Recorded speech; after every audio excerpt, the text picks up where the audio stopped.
Hey there, vinyl community. So today I want to talk about a band, Detroit band, kind of keeping in with our tradition of our last couple of videos, and I thought we would talk about Destroy All Monsters. Destroy All Monsters was a Michigan-based, Ann Arbor, Michigan-based, from the University of Michigan, kind of kind of an art rock collective. They started around 1973. And during that initial phase of the band, from 73 to about 77, the band was really kind of a free-flowing band, kind of an art punk, even at that stage. Really interested in like free jazz and a lot of experimentation going on with sound and noise, even incorporating like industrial sounds sometimes. So, really they came up with some really interesting stuff and really way ahead of their time. And they stayed on that track, doing kind of these, they used to call it guerrilla touring. They would go to like just little comic book stores or record shops and just do one-off gigs, just infrequently. And they weren't just interested in music; they were interested in art. And when they did release something, which would be like a cassette tape or something like that, it would usually have a lot of cool packaging with it or a lot of cool designs with it.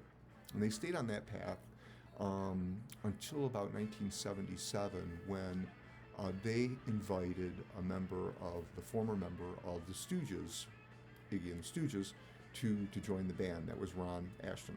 He joins the band in 1977, and things really start to change. The band takes on a much more punk rock sound, but still with some of that experimentation.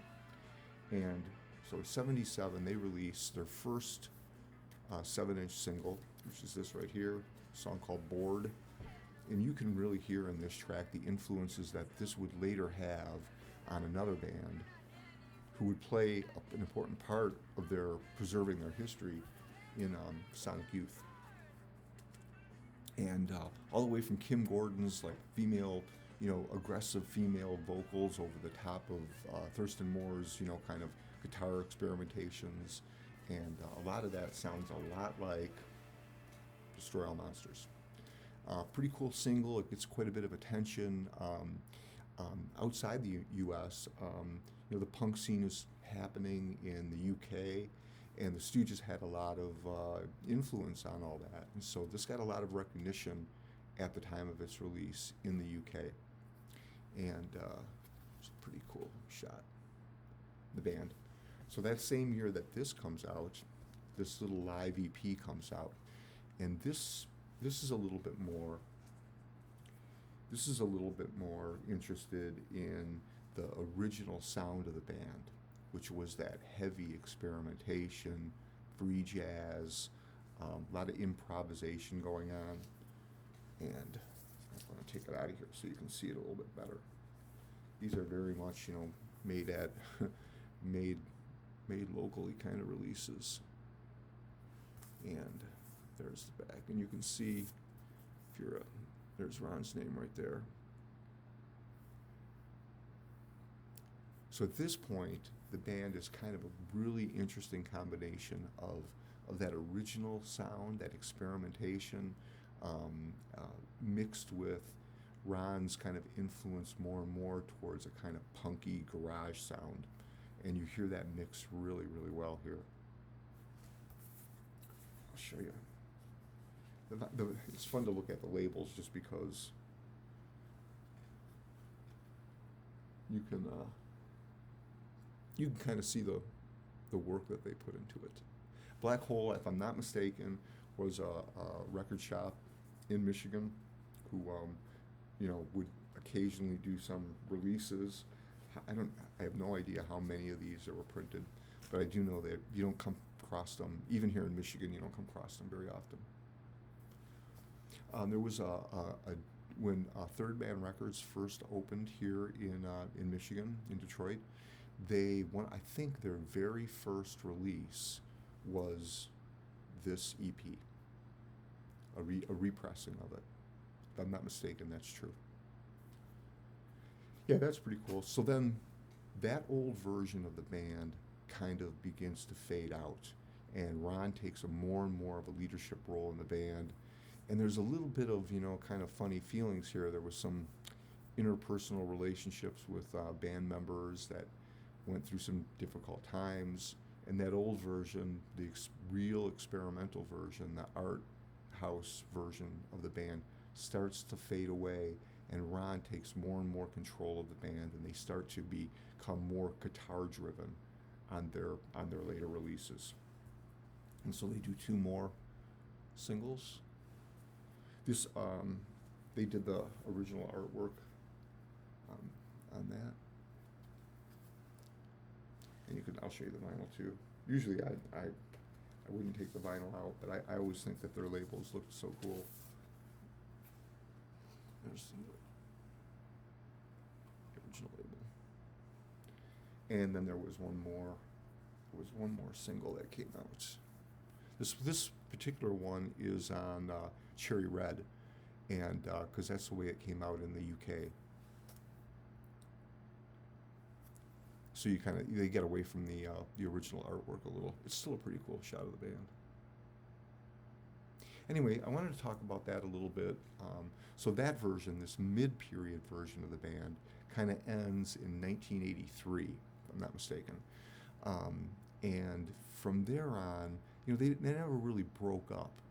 They kind of just stopped doing. They occasionally would reappear, I believe, as a band called Dark Carnival. Would be this kind of mid-period version of the band, and they would continue on into the 90s. And then the original members of Destroy All Monsters, the very experimental version, they would occasionally get back together. So you had a couple of different versions of Destroy All Monsters, kind of doing these kind of hit and miss one-off things, often not releasing like a vinyl release or anything. Usually it would be a cassette tape or even a VHS tape they made and released. So in 1995, Thurston Moore, or even before 1995, Thurston Moore is talking a lot about Destroy All Monsters and the influence that it had on him and on them and the sound that they developed. And he decides to come to Detroit and pick up the pieces of all the various little cassette tapes and singles and everything that the band had released and put them on a box set and release them. So in 95, you get this box set that came out called Destroy All Monsters. It's a 3 CD box set. It's an amazing release, and we'll talk more about that early version of the band in another video. In this one, I wanted to cover these singles that came out, the mid-period version of the band, just because I think it's maybe the most accessible, both if you're interested and that there's something there to be able to go try to find, and also that the tracks tend to be a little bit less adventurous, really, and a little bit more focused on the punk aspect of it. It's done very well, and I think they're terrific singles. They've got some nice, almost Stooges-like riffs within the tracks, but then coupled with some, kind of the noise experiments were still going on. So made for some pretty interesting releases. So there's that period, and then in a future video we'll talk about that, the final period of the band when the original members started to get back together and re-collaborate with one another. But there was really a lot of thanks that would go to Thurston Moore in particular for really helping their legacy get some recognition, because there weren't too many people willing to kind of put the pieces of Destroy All Monsters, and because they had kind of a confusing history, almost like 3 separate phases of the band, it's kind of hard to kind of put it all together if you don't know where to begin. The box set that he put together really, I think, went a long way in the 90s to giving a band that didn't have a lot of commercial success on their own, but a lot of people started to recognize the importance of Destroy All Monsters and the influence that they had, 20 years later on not just Sonic Youth, but on a lot of bands that were experimenting with noise and with free jazz and industrial sounds. starting to come together. That kind of indie rock sound that became, really prominent in the 90s. So I just want to do a short video on that. It's an interesting and fun little area of the Detroit music scene, very kind of underrated, and it does tie in well to the last couple of videos where we talked about the Stooges and the MC5. Oh, speaking of which, the MC5, I got a single the other day, little 7-inch, and this is Rob Tyner and the Hot Rods. And the story on this is a one-off single that they did. If I'm not mistaken, I think this is the last thing that Tyner ever did before he passed away. But don't mark my word on that.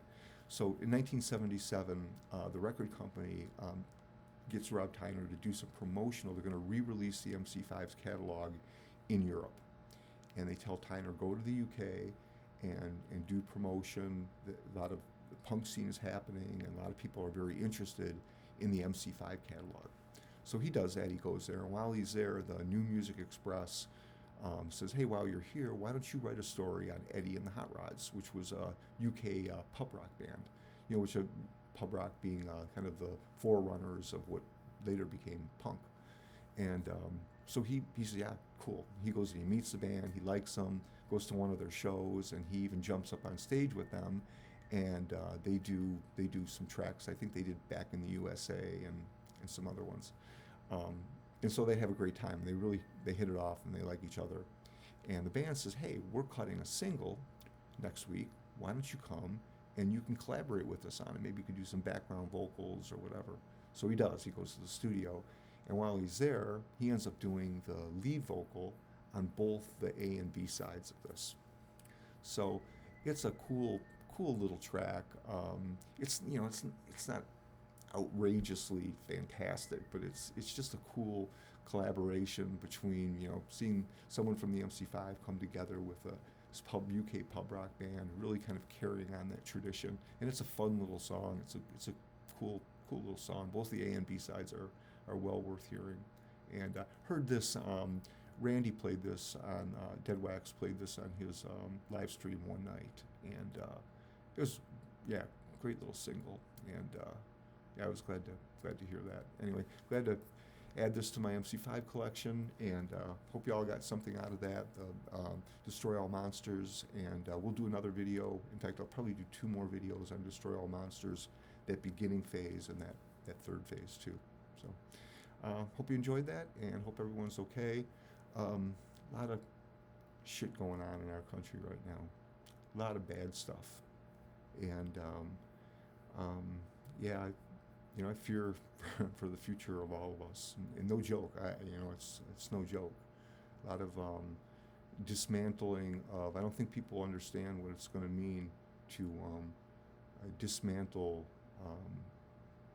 We all like to complain about the government and say that we don't like this or we don't like to pay taxes.